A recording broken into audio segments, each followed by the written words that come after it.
सभी प्रिय विद्यार्थियों का जेपीआरसी की डिजिटल स्टडी में एक बार पुनः स्वागत है। प्रिय विद्यार्थियों, आज की वीडियो में हम कक्षा 12 के लिए पढ़ रहे कामायनी के श्रद्धा सर्ग के अवशेष भाग का अध्ययन करेंगे। जैसा कि हम लोगों ने प्रीवियस वीडियो में अध्ययन कर लिया है, जान लिया है कि यह पाठ बहुत ही महत्वपूर्ण है। प्रतियोगी परीक्षाओं के साथ साथ बोर्ड परीक्षा में कई बार इससे संबंधित प्रश्न पूछा जाएगा। उस बात को एक जो सरल रूप से मैं दोहराना चाहता हूँ वह यह है कि यह प्रसंग, यह प्रकरण प्रश्न पत्र में कुल 10 अंकों का आता है। कितने अंकों का आता है? 10 अंकों का आता है। इसमें कोई एक कविता दी जाती है 8 पंक्ति की, जिससे संबंधित 5 प्रश्न पूछे जाते हैं। तो आज हम लोग जो प्रकरण पढ़ेंगे उसमें ये पंक्तियां जो हमने लिखा है, ये श्रेष्ठ पंक्तियां बोर्ड परीक्षा में पूछी जा चुकी हैं। 2019 में जब सिलेबस बदला, प्रश्न पत्र की क्राइटेरिया बदली, एक प्रश्न पत्र किया गया, तो इससे संबंधित प्रश्न बन गए, नहीं तो इसको पहले व्याख्या आती थी।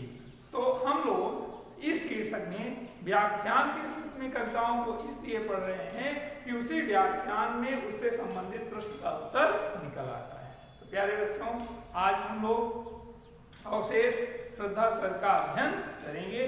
पाठ्य पुस्तक के सहारे पढ़ते हैं, कठिन शब्दों के अर्थ समझते हैं, फिर व्याख्या के रूप में बनने वाले प्रश्नों का विश्लेषण करते हैं। इस शीर्षक में जहाँ तक बात है वह श्रद्धा और मन के वार्तालाप से है, इसीलिए पुस्तक में श्रद्धा मनु लिखा गया है, लेकिन कामायनी का जो शीर्षक है वो सिर्फ श्रद्धा है। ठीक है ना?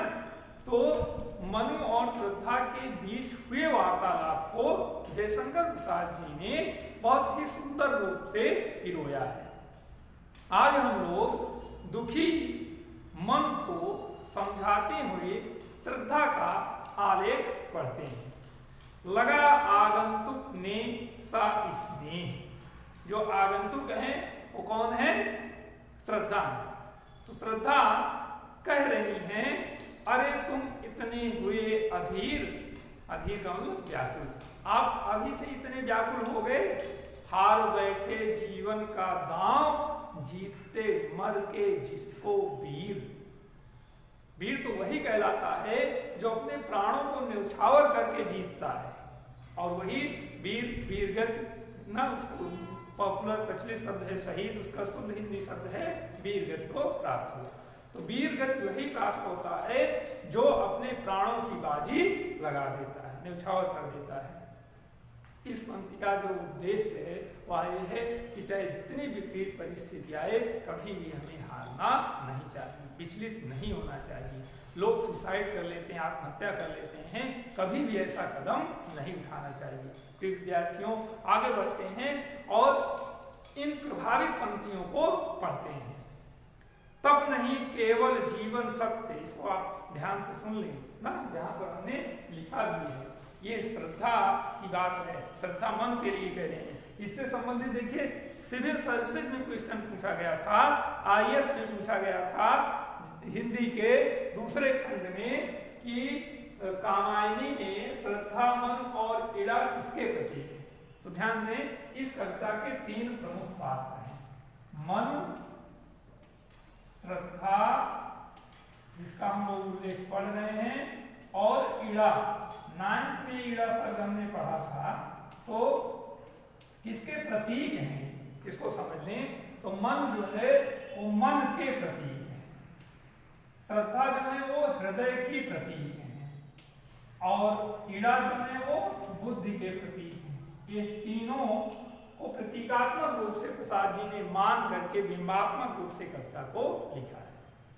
तो ध्यान दें, श्रद्धा अर्थात हृदय की भावना को प्रकट करते हुए प्रसाद जी लिख रहे हैं, तब नहीं केवल जीवन सत्य। कुछ लोग ऐसे होते हैं, तपस्या को सब कुछ मान लेते हैं, पूजा पाठ का मान लेते हैं, भगवान को ही भजते रहते हैं, लेकिन ये हमारे जीवन की सत्यता नहीं है। भगवान ने हमें मानव शरीर इसलिए दिया है कि जो उनकी सुंदर कल्याणकारी सृष्टि है उसका संचालन करें, उसका कार्य करें, उसमें जो उनका प्ले रोल है उसको प्ले करेंगे। तो श्रद्धा मन से करेंगे तप नहीं केवल जीवन सत्य, जीवन की सत्यता केवल तपस्या नहीं है। करुणा आया क्षणिक दीन अवसाद, ये जो दीन अवसाद है, जो दुख का समय है, वो बहुत क्षणिक है। जब भी जीवन में दुख आए मान लेना चाहिए कि बहुत क्षणिक है, बस जाने वाला है। तरल आकाश से है भरा सो रहा आशा का आह्लाद, ये आकाश जो है वो तरलता से भरा हुआ है, आह्लाद रूपी आशा सो रही है। आशान्वित रहें, पॉजिटिव रहें। आगे प्रकृति के यौवन का श्रृंगार करेंगे कभी न बासी फूल, मिलेंगे वे जाकर अतिशीघ्र, आह उत्सुक है उनकी धूल। कभी आपको श्रृंगार करना हो तो सूखे फूलों से श्रृंगार करें, देखिए उसमें सौंदर्यता आएगी नहीं आएगी। कोई व्यक्ति सूखे मुरझाए हुए पुष्प से श्रृंगार करता है? नहीं करता है, क्योंकि उससे उस वस्तु की शोभा नहीं बढ़ेगी, बल्कि शोभनीय वस्तु की शोभा और चली जाएगी। तो ठीक वही दर्शन हमारे लिए भी है। कभी भी हमें निराश नहीं होना चाहिए, दुखी मन, लटकाए मन नहीं रखना चाहिए। शेक्सपियर ने लिखा भी है, if you weep trouble is leave, if you laugh trouble will of. यदि हम हंसते रहेंगे, मुस्कुराते रहेंगे, प्रसन्न रहेंगे, तो जीवन के आने वाले ट्रबल अर्थात संघर्ष सब बंद हो जाएंगे। तो प्यारे विद्यार्थियों, हमें पुष्प की तरह खिला रहना चाहिए। मुरझाया हुआ पुष्प इस सृष्टि का श्रृंगार नहीं कर सकता। एक तुम यह विस्तृत भूखंड, निराश मन को समझाते हुए श्रद्धा कह रही, एक तुम विस्तृत भूखंड, आप अकेले हैं और पृथ्वी विशाल है। प्रकृति वैभव से भरा आनंद, और ये प्रकृति वैभव से आनंद का मतलब निरंतर भरा जा रहा है। कर्म का भोग, भोग का कर्म, यही जड़ चेतन का आनंद, यही जड़ और चेतन दोनों के आनंद का विषय क्या है? हमारे कर्म है। जैसा हम कर्म करेंगे वैसा फल प्राप्त करेंगे, और फल प्राप्त करते हुए जैसा कर्म करेंगे वैसा हमें आगे का फल प्राप्त होगा। इसलिए प्रिय विद्यार्थियों, कर्म पर बहुत ध्यान देना चाहिए। कर्म ही सब कुछ है, निज कृत कर्म भोग सब भ्राता। तुलसीदास जी ने भी लिखा है, नाही को सुख दुख कर दाता। आपको एक सुख मिल रहा है, दुख मिल रहा है, तो दूसरा ना कोई सुख दे रहा है ना दुख दे रहा है। सुख और दुख देने वाला कौन है? निज कृत कर्म भोग सब भ्राता। हमारे जो कर्म हैं उन्हीं के कारण हम सुख प्राप्त करते हैं, उन्हीं के कारण हम दुख प्राप्त करते हैं। इस प्रकार हम लोग आगे की पंक्तियों को पढ़ते हैं। अकेले तुम कैसे असहाय, ये जन कर सकते तुच्छ विचार, तपस्वी आकर्षण से हीन कर सके नहीं आत्म विस्तार। बहुत ध्यान से समझिए, जीवन आपका बदल देगा। इतनी सुंदर श्रेष्ठ पंक्तियां हैं कि आपकी पूरी जीवन बदल देंगे। तपस्वी आकर्षण से हीन कर सके नहीं आत्म विस्तार। जिस व्यक्ति के अंदर अट्रैक्शन नहीं होता है, आकर्षण नहीं होता है, दूसरे को प्रभावित नहीं कर सकता, वह कभी आत्म विस्तार, अपने स्वयं का सेल्फ डिपेंड, अपना विस्तार, विकास अर्थात स्वयं का डेवलपमेंट नहीं कर पाता। तो प्यारे विद्यार्थियों, इस बात को जरूर ध्यान रखें। पहले स्वयं का डेवलपमेंट करें। जब हम आत्म विस्तार करेंगे, हमारा डेवलपमेंट हो जाएगा, तभी हम अपने व्यक्तित्व से प्रभावित कर सकेंगे। और जब प्रभावित करेंगे तो आगे देखिएगा, समर्पण लो सेवा का सार, सजल संस्कृत का यह पतवार, आज से यह जीवन उपसर्ग, इसी पत्तल में विगत विकार। इन पंक्तियों में श्रद्धा मन के चरणों में अपने को समर्पित कर देती है और कहती हैं, समर्पण लो सेवा का सार। आज से मैं अपने संपूर्ण जीवन रूपी सार को आपके चरणों में समर्पित कर देती हूँ, और इसी पदतल में विगत विकार, आपके चरणों में ही मेरे सारे जीवन के विकार सुख दुख समर्पित। बनो संस्कृत के मूल रहस्य, संस्कृत का मतलब होता है संसार, संसार का प्रशंसा। तुम्ही से फैलेगी वह बेल, विश्व भर सौरभ से भर जाए, सुमन के खेलो सुंदर खेल। इस प्रकार श्रद्धा कह रही है, आप हमारे सहयोग से प्रकृति में जन रूपी लता को फिर से फैलाइए। बेल माने लताएं, और जब लताएं फैल जाएंगी तो उसमें से पुष्प फल स्वतः प्रस्फुटित हो जाएगा। आगे कहीं, और क्या तुम सुनते नहीं विधाता का मंगल वरदान, शक्तिशाली हो विजयी बनो, विश्व में गूंज रहा जयगान। इतनी प्रेरणादायी पंक्तियां हैं, सभी लोगों के लिए है। शक्तिशाली हो, ऐसा शब्द है ना, कहीं भी डाउट नहीं है, नो डाउट। आप शक्तिशाली हो, विजयी बनो। शक्ति है तो विजय प्राप्त करो। और विश्व में गूंज रहा जयगान, विश्व में उसी का जयगान होता है जो विजय प्राप्त करता है। कायरों का जयगान कभी नहीं होता। डरो मत अरे अमृत संतान, अग्रसर है मंगलमय वृद्धि, पूर्ण आकर्षण जीवन केंद्र, खिंची आवेगी सकल समृद्धि। सब हम सभी लोग अमर संतान हैं। किसी का आप देख लीजिए, किसी का माता पिता की देहांत हो जाता है तो जब भी वो फार्म आता है, कहीं कुछ भरता है तो अपने पिता का नाम लिखता है। क्यों लिख रहा है? देह तो नहीं, वो है नहीं, लेकिन लिख रहा है। इसलिए लिख रहा है क्योंकि वो अमर है, आत्मा अमर है, कभी भी वो मरता नहीं है। तो इस प्रकार हम लोगों को डरना नहीं चाहिए। हम उस अमर परम परमेश्वर परमात्मा की संतान हैं जो नष्ट हो ही नहीं सकते हैं। बस सकल खिंची आवेगी समृद्धि, सारी समृद्धियां अपने आप आपकी तरफ खिंची आएंगी, बस आपको बढ़ते रहना है।